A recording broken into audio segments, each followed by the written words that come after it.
akụ tụọ ya nga maka na ọ na-agba oke ite. Mana a hapụrụ ndị men of God akwa ọkụkọ ji etọọrọ ha ntọ na chọọchị ha wite oke ite. Otu akwa ọkụkọ si wee na-agba oke ite, unu wee kpọọ ya na ọ na-emisiri ndị youth. Otu a ka so men of God sikwa wee na-agba anointing n'oke ite. Ndị be anyị ndị Igbo ndewo no, unu anụgo n'ihe nwanne anyị nwoke a bụ prọfet Chuks Nwagbo kwuru na ihe niile kemgbe eji wee jide akwa ọkụkọ tiwara akị na ndị otu na onwebeghị ihe dị ọkpụrụkpụ asị nọ ndị amị na ihe niile a na-akọwa ha mee bụ na asị na onweghị ihe ọbụla eji aka ma mụ na-ekwetere ihe okwu. Ọ gakwa n'ihu wee kwuo sị na ndị niile a na-agwa oke ite ma akwa ọkụkọ na-agwa oke ite ka esi wee jide ndị na-agwa oke ite mana ndị agwọrọ oke ite ahapụ ha. Ọ gaa n'ihu na-asịkwa na ndị pastọs niile agwọrọ oke ite na ahapụrụ ha were oke ite agwọrọ ha na-aga n'ihu bịazie jide ndị gwọrọ agwọ na ọ ka mma na ijide onye gwọrọ agwọ ije jidekwa onye agwọrọ. Ka ihe unu che na ihe onyonyo a unu ekwetere ihe a ọ na-ekwu na onweghị ihe gbara ọkpụrụkpụ eji n'aka na ihe niile bụ sịsịsị na enweghị evidensị eji wee jide ndị a na ọ ka mma ka a hapụrụ ha na ọ bụrụ na Soludo nwere evidensị ya wepụtie ka afụ n'anya na ihe a nọ na ya bụ afụ n'anya ekwe. Ama m ikwetere ihe a okwu maka na o mee ka mmadụ na asị ọkwa the same sị na ha na-esu nwa amụrụ ọfụ na ikwe na ha na-agwọrụ ndị kidnappers ọgwụ na ha na-emekwa ọtụtụ ihe dịgasị iche iche were ego na-efeni na-aghọrị ndị yutu anyị. Onye bịazi oche na ego dị mfe mkpata, onye bịazi ọchọchie ka o mee ihe a ha na-egosigasị anyị n'ihe onyonyo a na-efere mba ụwa ka ha jee mee onwezi ụmụ ikorobịa anyị chọrọ ije taa afọ wee kpata ego. Ama m ihe iche n'ihe onyonyo a ka anyị ga ihe prọfet a ka m marụ ma ikwete n'ihe o kwuru ka ọ na-ekwete ha ndị na ọ bụkwa ama m na ndị a ha ghọrịrị ọtụtụ ụmụ ikorobịa anyị nke ụmụ ikorobịa anyị chitazi chinye n'oke ite onwezi onye chọrọ ịta afọ jee kpata ego. Kedu ihe iche n'ihe onyonyo a ka anyị ga-getọpụ ihe ọ na-ekwu. Since yanwa ejidere akwa ọkụkọ tiwara akụ akwa nga ka a tụrụ ya, jide ekeghị ite ọ bụ ya, jide onye eze Jizọs ọ bụ ya. Since yanwa amarọ nke onwego ndị Igbo mụrụ ihe asị na ha mere, onweghị ihe asị na-enwetara n'aka ha, onweghị unu nụrụ asị na-ejide n'aka ha. Onwego ka esi wee kwupụta na ha gburu mmadụ ma ọ na ha zuru ori ma ọ na ha kwụ n'ụzọ wee kidnapụ ndị mmadụ. Ekwugo ihe dị otu a akwasọ the only thing nnụchatago bụ na ọ na-emislead ndị youth ndị Igbo ọkụ ya. Very good. By gịnị? By oke ite.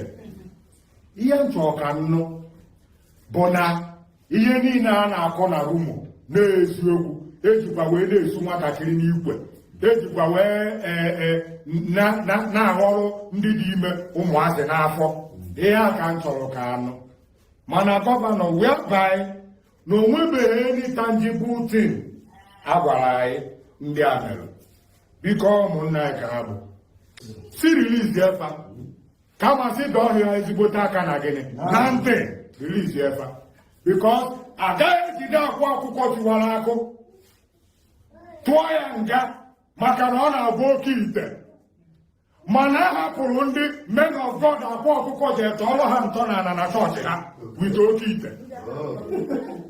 Shout hallelujah. Yes, some men of God ọ bụ akwa ọkụkọ leru the foundation stone of their church with oke ite here. You can't tell me that in iji akwa ọkụkọ mana ndị anwa bụ men of God na power today with oke ite ha natara akwa ọkụkọ tiwara akụ na-eme ndị mmadụ oti n'anya afọ ụzọ. Ahapụ ndị nke ahụ jee na-analụ deliverance n'aka ha, na-analụ miracle n'aka ha, na-eti ka mọnke na-eti ka nkịta na chọọchị ha. A sị gị na by 25th of August 2 million shall come into your account. Ndị mmadụ a na-eti ka na-agbọ ka nkịta. Shout hallelujah. Ọ bụrụ na enyochago ndị a ọ bụ na o nweghị ihe nyochapụta eche na ọ na-abụ ejide mmadụ na ọ na-eme ihe ọjọọ mụọ na ọ suspect ekwesịrị ka a chọpụta ihe a na-asọspekt maka ya ekwupụta n'ihe na ihe ejidegoro ya o mere gịnị o mere na evidence ihe eji maka ya wee tụọ ya nga. Yes, if you like say that I'm controversial, otu a ka m esi digidere gị controversial maka ka ọ na-eme onye akịta amara onye oyi eme echi nna vibrant nwa okorobịa ka ọ mere gịnị ka ọ bụ tigbuo dike tigbuo dike mbọsi ihe eji achọ dike ruru achọwa dike. Shout hallelujah. Anyị nwere ike na-ajụ ma mbụ onye ọba abụrụ m onye ọba ọ nwere nwanne ya nwaanyị bụ nwanne m nwaanyị. Yes, as far as na onye Igbo ka ọ bụ so echeki akwa ọkụkọ cheki ekeghị iti cheki onye eze Jizọs ọ bụrụ na o nwere ihe ana na-asọ nsọ ha mere ma ọ bụ ihe Chukwu na-asọ nsọ ha mere si kwuo ya ka ụwa nọ ọ ya ma bụ justice fair justice ị na-anụ ya na-ekwu esidezi ebe a polisi wee ha ya amarụ na ihe ha mere be wee ebe na o nwere ezigbote ihe a kpọrọ afa nna otu akwa ọkụkọ si wee na-agwa oke ite unu wee kpọọ ya na ọ na-emisiri ndị youth otu a ka some men of God sikwa wee na-agwa anọntị n'oke ite wee na-edisiv kwa ndị ha na-eme gịnị ha na-edisiv.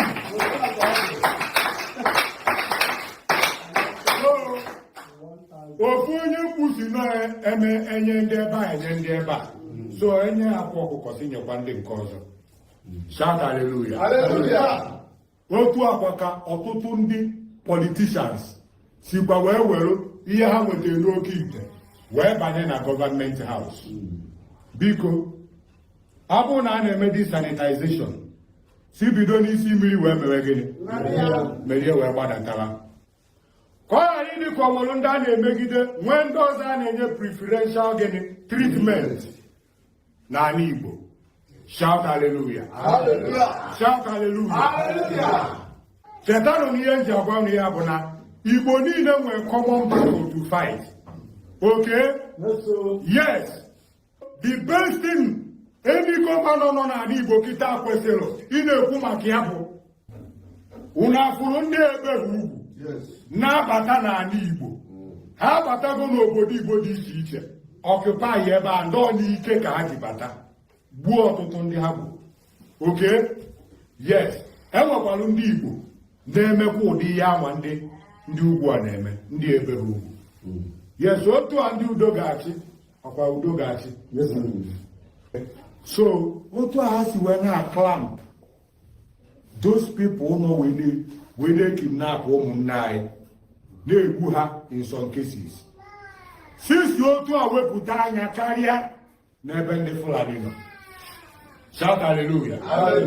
Gị nwa bụ onye na-eme kidnapping cheta na ngwa ga-esi gị na onye gburu nwanne ya bụghị odogwu ka ọ mee gịnị ka ọ bụ biru ka mbiru ezigbote ikpe ka ọ mee gịnị ka ọ bụ. Shout hallelujah. Anyị egecha n'ihe prọfet kwuru biko unu ekwetara ihe a okụkọ na unu ekweta ha biko ụmụnne m unu echezọkwana ịsọskraịb to chanel m. Ndewonu ka ọ dị n'oge ọzọ.